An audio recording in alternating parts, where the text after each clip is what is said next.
नमस्कार दोस्तों, स्वागत है आप सभी का आपके अपने YouTube चैनल आस्था शक्ति पर। आज मैं आप सभी को बताने जा रही हूँ कि गणगौर कैसे बनाई जाती है और गणगौर की पूजा कैसे की जाती है।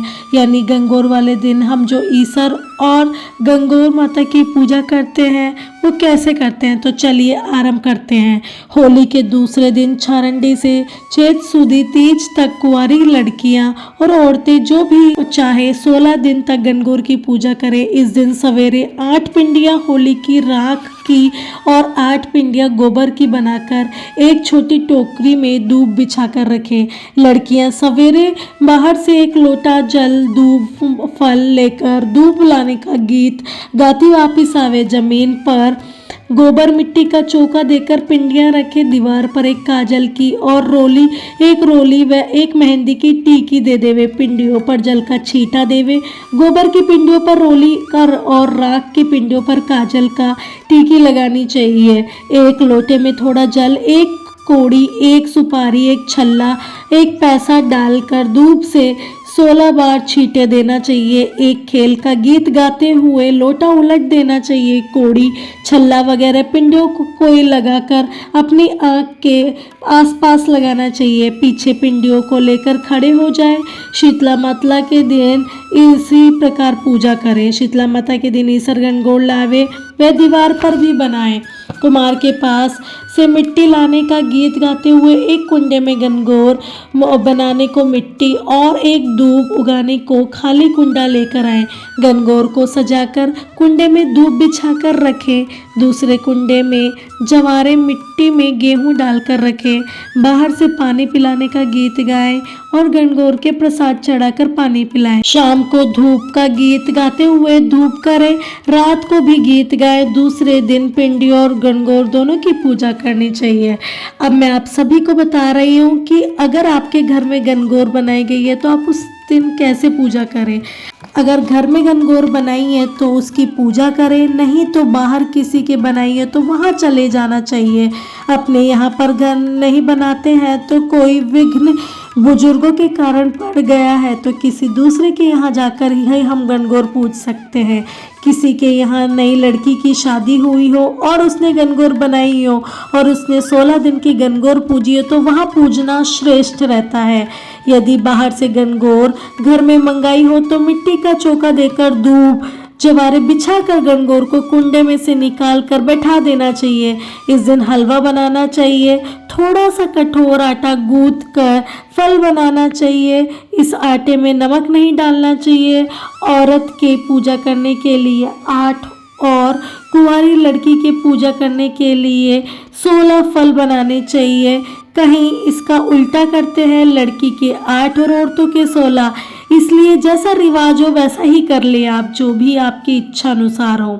कोई इन्हें अंगूठी की शक्ल का बनाते हैं तो किंतु यहाँ तो तिकोने का भी आप बना सकते हैं। आटे की एक गोली को बाएं हाथ की हथेली पर रख ले और दाएं हाथ के अंगूठे और उसके पास वाली अंगुली के बीच में दबाकर तिकोना कर लेवे।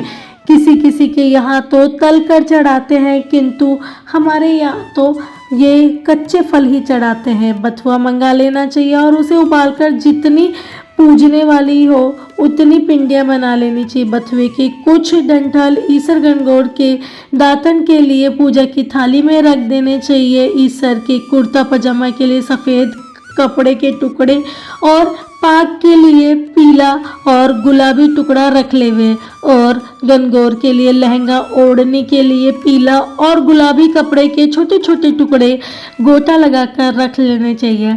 थाली में रोली, चावल, लच्छा, मेहंदी, काजल, कच्चे फल, बथुए की डंडी और डंडी का दातुन, बथुए की पिंडी, हलवा, एक रोटी, सवा मुट्ठी गेहूँ, पैसे, ईसर गणगौर के कपड़े, एक लोटा जल, दूब और फूल रखने चाहिए।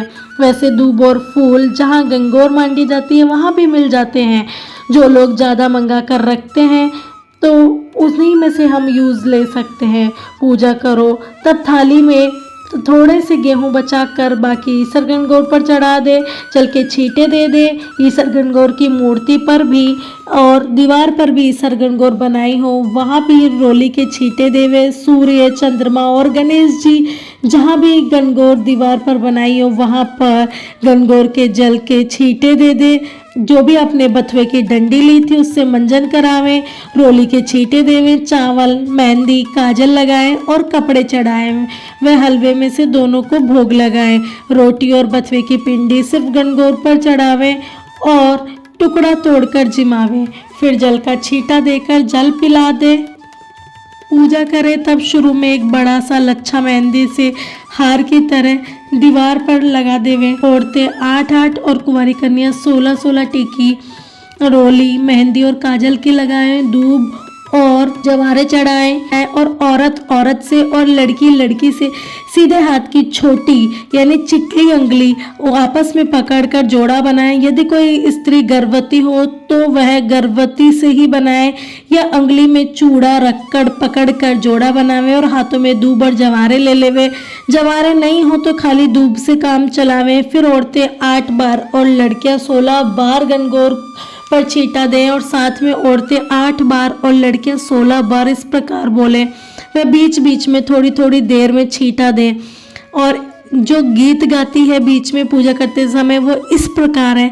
गोर गोर गोमती ईसर पूजे पार्वती, पार्वती का आला गीला, गोर का सोना का टीका, टीका दे टमका दे, गोरा रानी बरत करो, करता करता आस आयो, वास आयो, खेरे खांडे लाडू आयो, लाडू ले बीराने दियो, बिरोले मने दियो, पालको मैं बरत करो, सन मन 16 सात कचूला, ईसर गोरा दोनों जोड़ा, जोड़ जवारा, गेहूं 11, राण्या पूजे राजने में पूजा सुहागने, राणा को राज घटतो जाए, माँ को सुहाग बढ़तो जाए। कीड़ी कीड़ी कीड़े ले, कीड़ी थारी जात ले गुजरात ले, गुजरातारो पानी दे दे तमदा दानी, तानी में भी सिंगाड़ा, पाड़ी में भी जोड़ा, मारो भाई एम लो, खेम लो, सेम लो, सिंगाड़ा लो, जर तीजा ले भी लो। इस प्रकार आपको और सूरज जी ने पूज लो। फिर आपको इस प्रकार 16 बार बोलना है और इसी तरह आप गणगौर माता की पूजन करें। तो दोस्तों यह थी गणगौर माता पे आप कैसे पूजा कर सकते हैं। आपको कैसी लगी मुझे कमेंट के थ्रू जरूर बताइएगा। अच्छी लगी तो चैनल को सब्सक्राइब करें, शेयर करें और लाइक करें। धन्यवाद।